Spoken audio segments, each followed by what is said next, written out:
She's one of the, she's one of the straight Sid Taylors.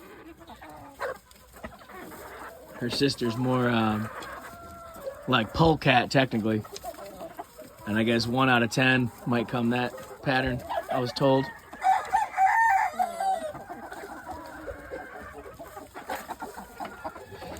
Yeah, I'm still looking at this group of fowl, and on the yard like this, I just take my time and just eliminate. So there's a few that I want to take off the yard yet. And I do this every year, and I try to get done by February so that the yard fowl can just breed to a certain standard, you know. And I let them mostly do their thing, but as long as I keep a good couple stags on the yard, like the stags are always well bred. Typically, if it's like yard bred,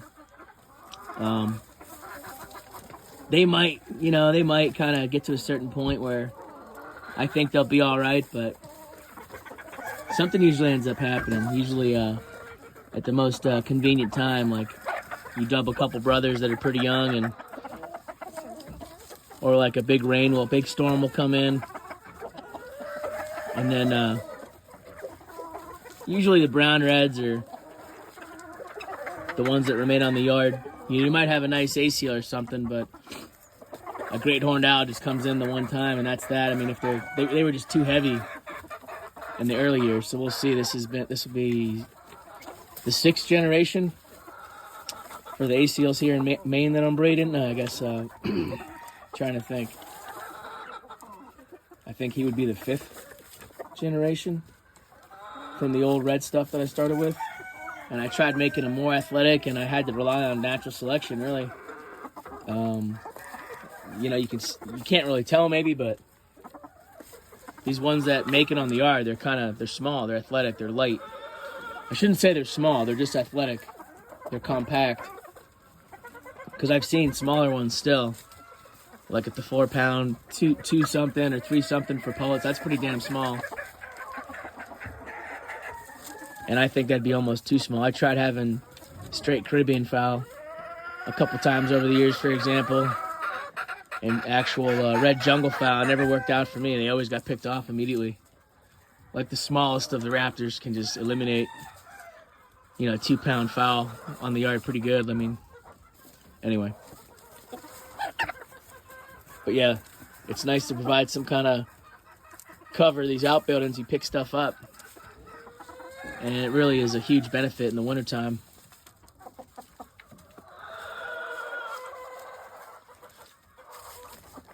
But yeah, there's still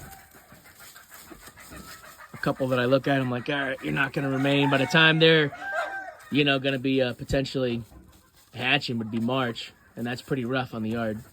Usually it's more like, even April's rough.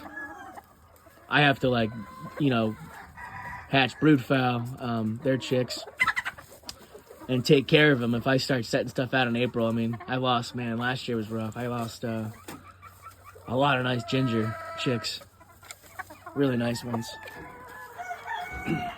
Brood fowl too, like brood hens. Oh, it was tough.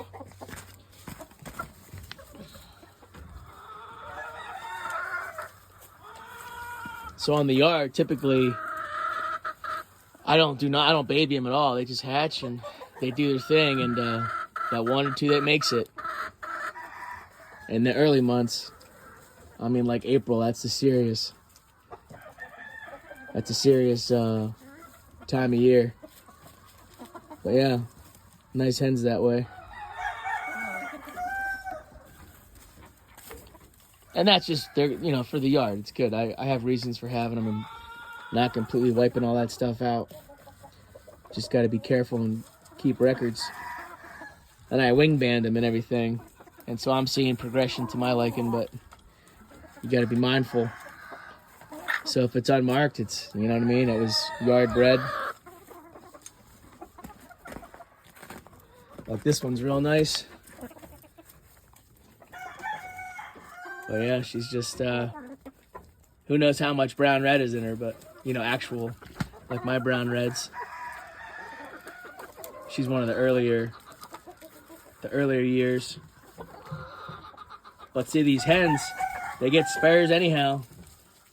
and I could put like 15, 16 eggs under her.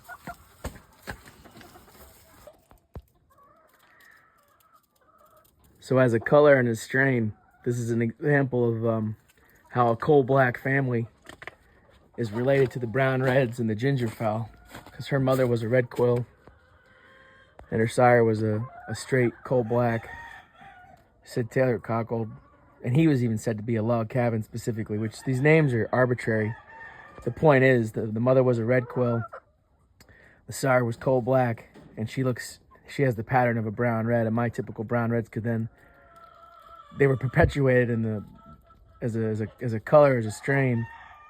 You can breed them that way, and some of them have more brown breasts, and I've seen other quote unquote like Wingate brown reds come black red. And then a lot of the Sid Taylor fowl started out brown red, even blues were in there, and eventually some of them come coal black. Some have furnace, like red over that black body, like on the shoulders, and then some have like a brassiness, like a brass back. But the ones I saw old Mr. Bob had, they were coal black. Anyway, I'm saying all that to say, when I read the history, and then I see things play out right in front of me just from messing around and breeding, I can tell. This is what I mean when I tell some of my friends that ask.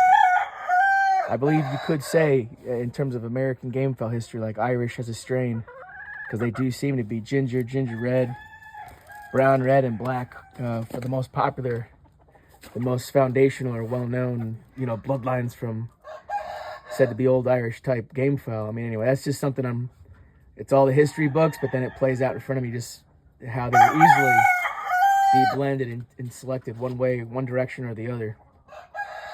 And so in theory, like, if she's carrying that red quill gene, if she was bred to something that had half of it or was straight, well then her, she would throw ginger red quill type chicks, and they could then be perpetuated.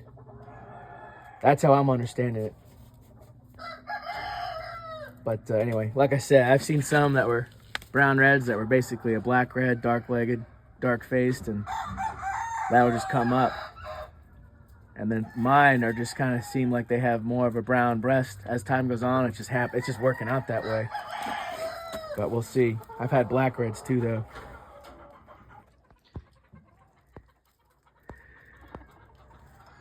This little pullet here this is an example of yard bred, yard hatched.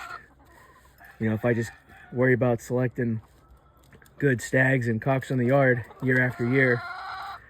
This is the third time that I was the result of having a flock, totally having that flock wiped out. I did that 3 different times in my life, and they all eventually turned dark like this. And maybe it's a preference thing, but I think there's something about that in terms of natural selection. It just seems like they go this way, no matter the blood that I started with for those 3 different experiments over the years, if you will, like just having yard fowl. When I was a kid, they'd be more like dark gray.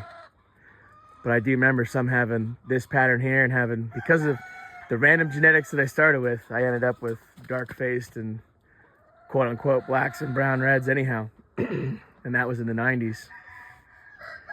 And then they all got wiped out, and then did the experiment again after I got out of college, and that was more higher quality American game fowl and well-bred, ACLs and Shamo and stuff. And then I didn't have the ability to like breed them correctly. I just liked looking at them, and they were amazing yard fowl. And they went black red and brown red and dark gray and gypsy face, dark-legged. I mean, they immediately went dark like that. Just, again, there was all kinds of stuff on the yard, on and off. And then, so then I took some of those, and I got some quality, I think, at the time, the best that I could get, brown red seed fowl. And then so I let the yard fowl do their thing up here. And she was hatched last year. And so her genetics is like a a mongrel yard fowl in the yard have this one specifically. They go back to 2009. So like heavily relied on natural selection. But yeah, and then the same thing happened again when I got back. Let me think about this. When I moved up to Maine and started breeding the brown reds and the ACLs and stuff straight, and to the best of my ability, I set my mom up with some of the my mom's yard, her place, with some brown reds, and you know, so hers come dark faced and all that too. And maybe we never totally cleaned the yard out. I thought we did, but you know, it's been fascinating over the years though. And it's not like I necessarily selected for that. It's just they happen to be throwing probably stronger hens just 1 or 2 years, and that's all it took. I don't know how. I mean, because I had light reds, and there was Doms, there was blues, black fowl, Wheatons. There was all kinds of fowl over the years, and they all ended up going kind of this direction anyway. At least for me, different forest and farm type environments.